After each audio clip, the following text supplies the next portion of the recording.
Herkese merhaba, da ana tarakalnalena hoş geldiniz. Bugün sadece süt ve muzla fırına gerek duymadan en lezzetli İtalyan tatlısını yapacağız. İlk olarak karamelimizi hazırlıyoruz. Tencereye 100 gram şeker, yani yarım su bardak ekliyoruz. Kısık ateşte sabırla karıştırarak eritiyoruz.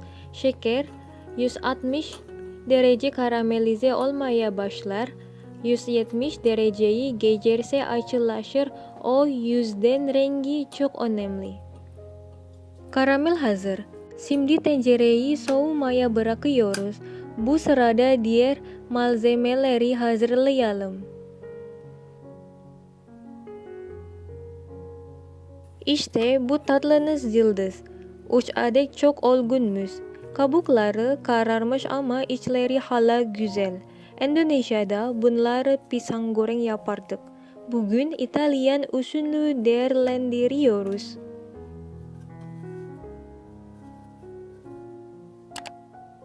Muzları soyup halka-halka doğruyoruz. Ne kadar olgun olursa o kadar doğal tatlılık verecek.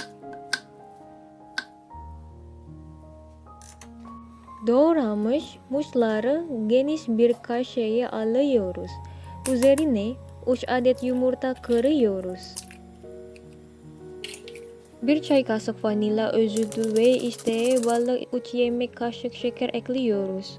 Son olarak 400 ml süt, yani 2 su bardak döküyoruz. El blender ile pürüzsüz bir kıvam alana kadar çırpıyoruz.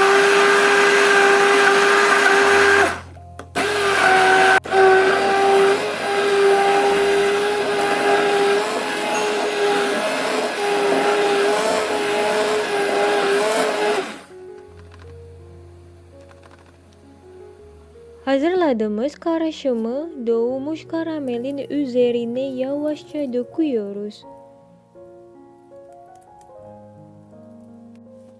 Üzerini alüminyum folyoyla sıkıca kapatıyoruz. Buharın içeri girmemesi çok önemli.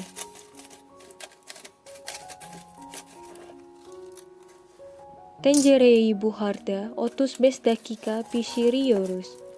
Kapak kapalı tutuyoruz. Sabırlı olalım.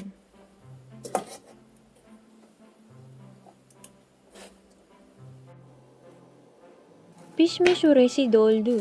Folyoyu dikkatlice açıyoruz. Koku harika. Kurdan testi yapıyoruz. Temiz çıkıyor.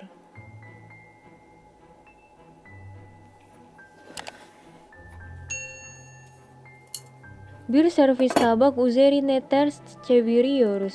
Yavaşça kaldırıyoruz ve işte karamelin güzellik.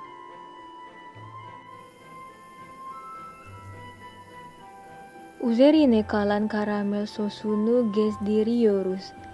Dilimliyoruz. İç dokusu puf puf ve yumuşacık. İşte karşınızda sadece süt ve muzla yapılan İtalyan usulü buhar tatlısı. Afiyet olsun, da ana tara kanalına abone olmayı, videoyu beğenmeyi ve yorum bırakmayı unutmayın. Bir sonraki tarifte görüşmek üzere.